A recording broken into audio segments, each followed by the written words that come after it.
Good evening everyone. This is Priya Malik and you are watching me on Crack Teaching Exams with Priya Malik. Student, हमारी पहली वाली video में हम हमारी unit 1 कर रहे थे, लेकिन नेटवर्क इशू की वजह से वो बीच में ही रह गई। अब इस वीडियो में हमारी यूनिट 1 कंप्लीट हो जाएगी पेडागोजी की।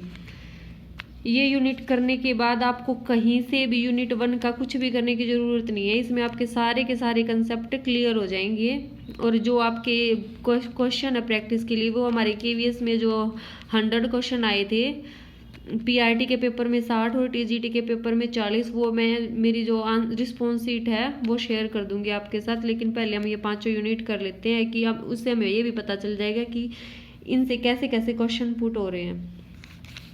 अब है हमारा concept of growth, maturation and development, principles and debate and development, developmental task and challenges. Growth का कंसेप्ट पढ़ेंगे हम, इसमें क्या होता है मैचुरेशन पढ़ेंगे और डेवलपमेंट के प्रिंसिपल कौन कौन से होते हैं और डेवलपमेंटल टास्क और उन टास्क को करने में क्या क्या चैलेंजेस आते हैं वो पढ़ेंगे। Growth and development. अब ग्रोथ और एंड डेवलपमेंट क्या होता है? The increase in weight and size, length and weight of the body and body parts is called growth। अब वेट बढ़ रहा है, साइज बढ़ रहा है बॉडी का, तो उसको हम क्या बोलते हैं? ग्रोथ। ग्रोथ क्या होती है? हमारी सीन, जिसको हम देख सकते हैं। और क्या होती है? ये क्वांटिटेटिव, मात्रात्मक होती है ये। अब इनमें ग्रोथ में और डेवलपमेंट में हम डिफरेंस देखेंगे क्या क्या होता है। ग्रोथ होती है हमारी सीन, जो दिखाई दे वो हमारी ग्रोथ होती है। जैसे हमारी हाइट बढ़ रही है, वेट बढ़ रहा है, वो हमको दिखाई दे रहा है, तो वो हमारी क्या है? ग्रोथ है। लेकिन डेवलपमेंट को हम सिर्फ फील कर सकते हैं, महसूस कर सकते हैं। ग्रोथ हमारी लिमिटेड होती है, सीमित होती है, लेकिन डेवलपमेंट हमारा अनलिमिटेड होता है। ग्रोथ हमारी नैरो, संकीर्ण होती है और डेवलपमेंट हमारा वाइड होता है। ये वर्ड सारे याद रखना, ये एग्जाम में क्वेश्चन पूछ लिए जाते हैं। ग्रोथ हमारी क्वांटिटेटिव होती है, मात्रात्मक होती है, लेकिन डेवलपमेंट हमारा क्वालिटेटिव और क्वांटिटेटिव दोनों होता है, मात्रात्मक भी और गुणात्मक भी। और ये कॉन्टिन्यूअस लगातार चलता रहता है। लेकिन ग्रोथ हमारी स्टॉप हो जाती है एक टाइम के बाद। ग्रोथ सिंगल डायमेंशनल होती है, एक रूपीय, लेकिन जो हमारा डेवलपमेंट है वो मल्टी डायमेंशनल होता है, बहुरूपीय है। ये लीनियर होती है, ये स्पाइरल। ये एग्जाम में पूछा गया क्वेश्चन अभी आया था। ये डेवलपमेंट क्या होता है? स्पाइरल। 4 ऑप्शन दिए हुए थे। डेवलपमेंट हमारा कैसा होता है? स्पाइरल होता है और मल्टी डायमेंशनल होता है। ये कंक्रीट होती है जो हमारी, ये वाले वर्ड भी आप याद रखना। जो ग्रोथ होती है हमारी कंक्रीट होती है, लेकिन जो डेवलपमेंट होता है वो हमारा एब्स्ट्रैक्ट होता है। चाइल्ड डेवलपमेंट कहाँ से होता है? गर्भावस्था से, जन्म से लेकर 18 वर्ष तक। अगर पूछ लिया जाए चाइल्ड डेवलपमेंट कब से कब तक होता है, वो होता है हमारा जन्म से 18 साल तक। लेकिन ह्यूमन डेवलपमेंट पूछ लिया जाए तो वो गर्भ से कब्र तक, जन्म से मृत्यु तक होता है। अब है हमारी मैच्योरिटी। मैच्योरिटी क्या होती है? हमारी परिपक्वता। जब हमें ये पता चल जाए कि किस सिचुएशन के अनुसार और समाज की कल्चर के अनुसार हमें कौन सा बिहेवियर करना है, तो वो होती है हमारी मैच्योरिटी। अब मैच्योरिटी क्या होती है? डेवलपमेंट हो रहा है, हमारा विकास हो रहा है और हम सीख रहे हैं समाज में, और जो हमारे एक्सपीरियंस है उनको हम लर्निंग में ला रहे हैं और उससे हमारा डेवलपमेंट हो रहा है, तो उसको हम क्या बोलते हैं? हमारी मैच्योरिटी बोलते हैं। अब नेचर ऑफ डेवलपमेंट, विकास की प्रकृति कैसी होती है? Development is life long. Development हमारा कैसा होता है? लाइफ लॉन्ग होता है। डेवलपमेंट इज मल्टी डायमेंशनल, बहुदेशीय होता है हमारा। और ये हाईली फ्लेक्सिबल, ये लचीला होता है डेवलपमेंट, विकास हमारा। अब करेंगे हम डेवलपमेंट के जो प्रिंसिपल हैं, वो प्रिंसिपल ऑफ कंटिन्यूटी, निरंतरता का सिद्धांत। निरंतरता का सिद्धांत क्या होता है? Womb to tomb. ये गर्भावस्था से कब्रावस्था तक चलता है, नेवर एंडेड प्रोसेस है। Principle of individual differences. Individual differences क्या होते हैं? सेक्स के आधार पर हो सकते हैं, जेंडर के आधार पर, इंटेलिजेंस के आधार पर, रिलीजन के आधार पर अलग हो सकते हैं। कोई भी इंसान सेम नहीं होते, उनमें क्या होते हैं? इंडिविजुअल डिफरेंसेस होते हैं। वो सेक्स के आधार पे भी हो सकते हैं, जेंडर पे भी, इंटेलिजेंस पे भी और रिलीजन पे भी। नेक्स्ट है हमारा principle of generality to specificity. सामान्य से विशिष्ट। क्या होता है हमारा डेवलपमेंट? सामान्य से विशिष्ट होता है, बेसिक टू एडवांस चलता है। ये अगर ये एग्जाम में दे दिया जाए स्पेसिफिक टू जनरल, वो रॉन्ग हो जाएगा। ये क्या होता है? General to specific. अब होता है हमारा principle of interrelation. Interrelation क्या होता है? अंतर संबंध का सिद्धांत। I plus C plus A plus A, मतलब आई होता है हमारा इन्फेंसी, चाइल्डहुड, अडोलसेंस और ये अडल्टहुड। इन्फेंसी से सवावस्था, बाल्यावस्था, किशोरावस्था और यौवनावस्था, ये सारे इंटर रिलेटेड होते हैं आपस में। जब पहले इन्फेंसी का अच्छे से डेवलपमेंट हो जाएगा, फिर ये आएगा, फिर ये आएगा। अगर इसका अच्छे से विकास नहीं हुआ तो इसका विकास भी प्रभावित होगा, अगर इसका डेवलपमेंट अच्छे से नहीं हुआ तो इसका भी प्रभावित होगा। ये सारे आपस में क्या होते हैं, इंटर रिलेटेड होते हैं। डेवलपमेंट क्या होता है हमारा, हेरिडिटी इनटू इन्वायरमेंट, ये प्लस नहीं होता, ये इनटू में होता है। हेरिडिटी इनटू इन्वायरमेंट प्रोडक्ट होती है ये हेरिडिटी की और इन्वायरमेंट की। Principle of differentiation in rate, दर में भी अंतर होता है। कोई काम एक बच्चा 3 साल की उम्र में कर देता है और वही काम दूसरा बच्चा 5 साल की उम्र में भी नहीं कर पाता। ये होती है हमारा principle of differentiation in rate. Next है हमारा प्रिंसिपल ऑफ इंटीग्रेशन, एकीकरण का सिद्धांत। एकीकरण का सिद्धांत क्या होता है, physical plus mental plus social plus emotional. हमारे ये जितने भी डोमेन है ये आपस में जुड़े हुए होते हैं। अगर हमारा शारीरिक स्वास्थ्य ठीक नहीं है तो हमारी मेंटल हेल्थ भी ठीक नहीं हो सकती, क्योंकि हमारा स्वास्थ्य हमारी मेंटल हेल्थ को प्रभावित करता है। और अगर हमारी मेंटल हेल्थ ठीक नहीं है तो सोशल भी ठीक नहीं हो सकती और ना ही हम इमोशनली फिट हो सकते। इसको बोलते हैं हम प्रिंसिपल ऑफ इंटीग्रेशन, एकीकरण का सिद्धांत। डोमेन का जुड़ाव, प्रिंसिपल ऑफ इंटीग्रेशन क्या होता है, डोमेन का आपस में जुड़ाव। नेक्स्ट है हमारा प्रिंसिपल ऑफ प्रेडिक्टेबिलिटी, पूर्वनामीयता का सिद्धांत, कि हम पहले से ही प्रिडिक्ट कर सके कि ये बच्चा कैसा बनेगा।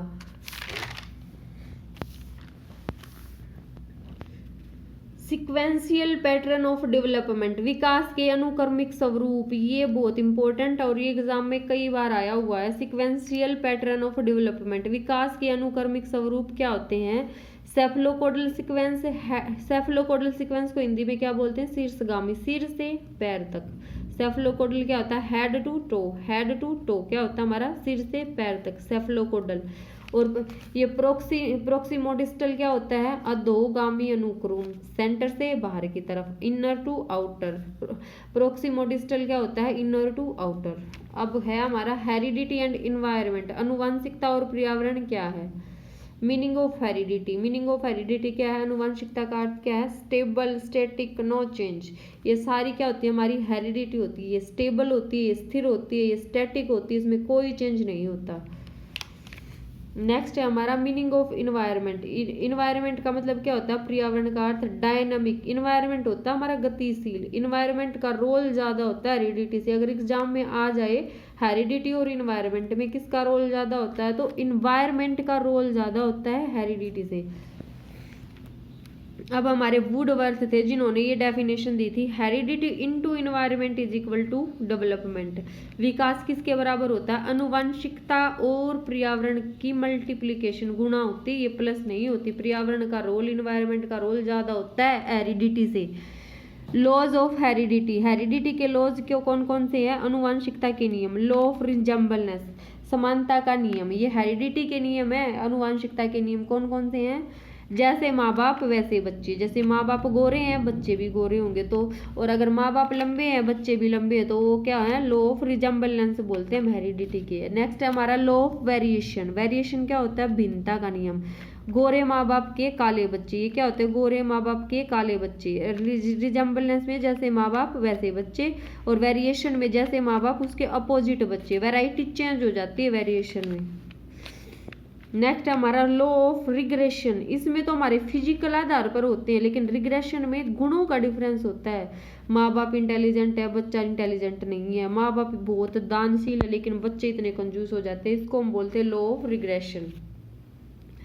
अब आ गया हमारा debate of growth and development. Debate क्या होते हैं, वाद विवाद। वाद विवाद क्या होता है, जब दोनों में से कोई भी झुकने को तैयार नहीं, कोई भी अपनी बात, हर कोई अपनी बात को सच मानता है, वो बोलते हैं डिबेट, वाद विवाद। अब debate of growth and development, growth और डेवलपमेंट को लेके क्या क्या है हमारा, वो जो डिबेट है वो ये किस किस बेस पे होते हैं, नेचर और नर्चर। नेचर होता है हमारा प्रकृति और नर्चर होता है हमारा पोषण। अब नेचर होता है बाई बर्थ, जन्म से। प्रकृति क्या होती है हमारी, जन्म से, इसको बोल सकते हैं हमें हेरिडिटी, जो हमें जन्म से ही मिलता है वो होती है हमारी प्रकृति, हमारा नेचर। और नर्चर होता है जो हम लर्निंग करते हैं, सीखते हैं, अधिक कम करते हैं। लेकिन बोली है हमारी, वो हमारी बाई बर्थ है, वो हमें ऐसे ही मिल जाती है। लेकिन जो हमारी भाषा है हम सीखते हैं, वो हमारा नर्चर। हेरिडिटी को क्या बोलते हैं हम, नेचर, अनुवांशिकता, प्रकृति। लेकिन इन्वायरमेंट होता है हमारा नर्चर, जो हम अधिगम करते हैं। अब इसमें आते हैं हमारे दो, पियाजे और वाइगोत्स्की। पियाजे क्या कहते हैं, पैदाइशी गुण होते हैं बच्चों में, मतलब उनको हेरिडिटी अपने माँ बाप से ही मिले होते हैं गुण सीखने के। लेकिन वाइगोत्स्की क्या बोलते हैं, बच्चा वातावरण से सीखता है, हेरिडिटी का रोल कम होता है। ये जो हमारा नेचर होता है स्टैटिक होता है, स्थिर होता है। इसमें क्या होता है हमारे बायोलॉजिकल फैक्टर, इसमें क्या होता है सेक्स, और इसमें क्या होता है जेंडर, क्योंकि जेंडर हमें समाज ने दिया, लेकिन सेक्स हमारा बाई बर्थ होता है, ये डायनामिक होता है। अब आते हैं हम डिबेट, वाद विवाद क्या होता है, दो इंसानों में से कोई समझना ना चाहे। हर चीज के दो दो पहलू होते हैं, पॉजिटिव और नेगेटिव, टू एस्पेक्ट होते हैं, पॉजिटिव और नेगेटिव, लेकिन दोनों में से कोई भी समझना ना चाहे, हर कोई अपनी बात को सच माने, वो क्या होता है हमारा डिबेट। अब आते हैं प्रकृति, nature. The term nature stand for what comes to children through genetic influence and heredity.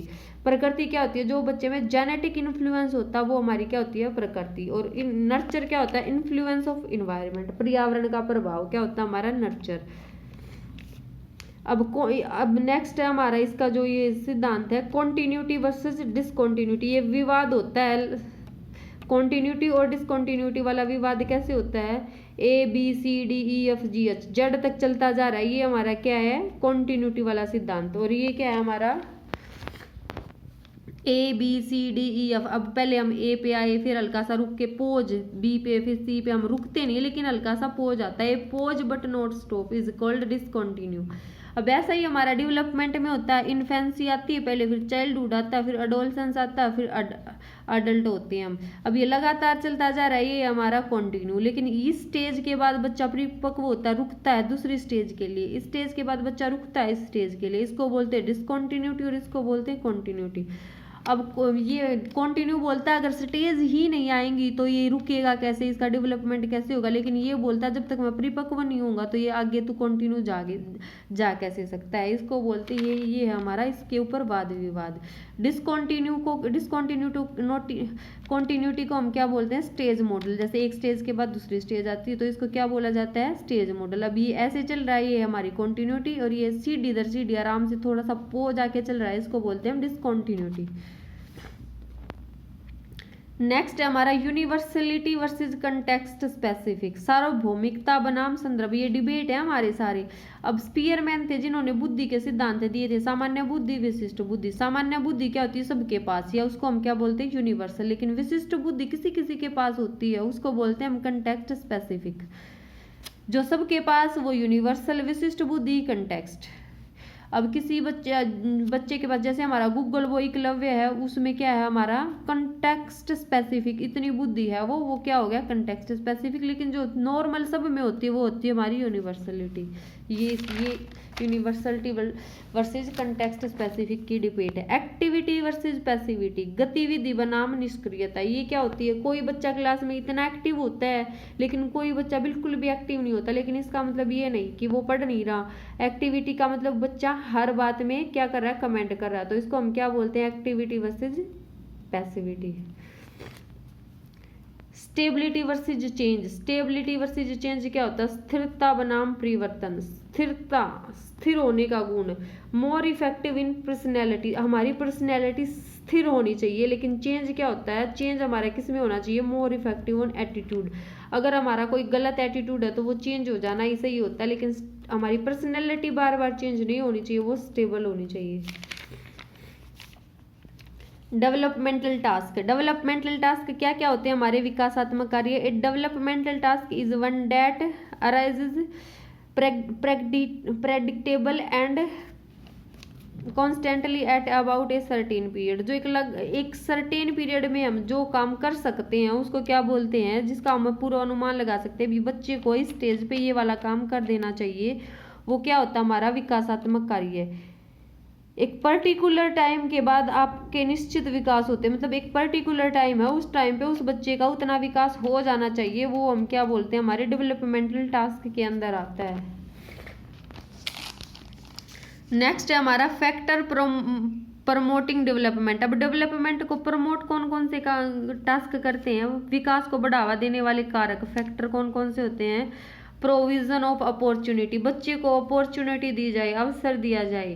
Adequate guidance, बच्चे को पर्याप्त मार्गदर्शन दिया जाए। डेवलपिंग मोटिवेशन, बच्चे को मोटिवेशन दिया जाए। गुड हेल्थ, बच्चे की हेल्थ गुड होनी चाहिए। और अप्रोप्रिएट लेवल ऑफ इंटेलिजेंस, और बच्चे की इंटेलिजेंस भी अच्छी होनी चाहिए। और बच्चे में क्या होना चाहिए, क्रिएटिविटी।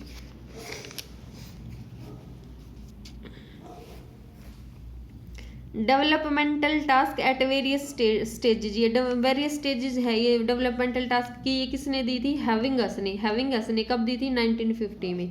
और ये हमारा कब से कब तक चलता है, बर्थ टू 6 ईयर्स। कब से कब तक चलता है, बर्थ टू 6 ईयर्स।